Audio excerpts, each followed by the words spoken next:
Ang ganda.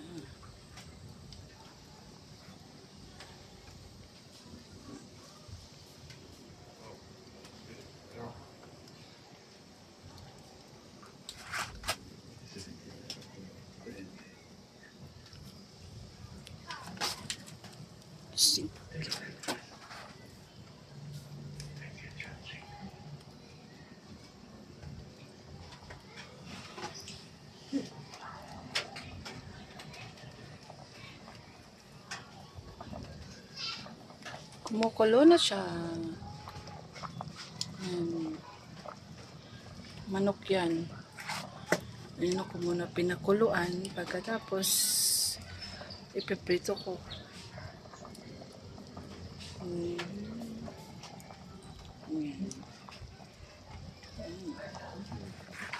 Gandang magluto na.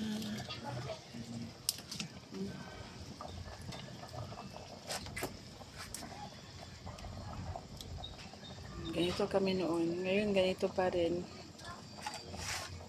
Naubusan kasi kami ng gasol. Kaya ganyan. Dito muna.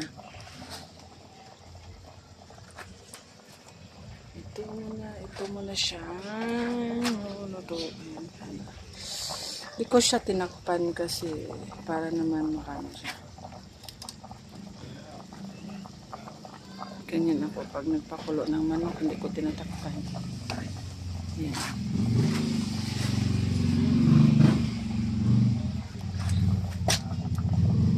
Kasi ito ang siga.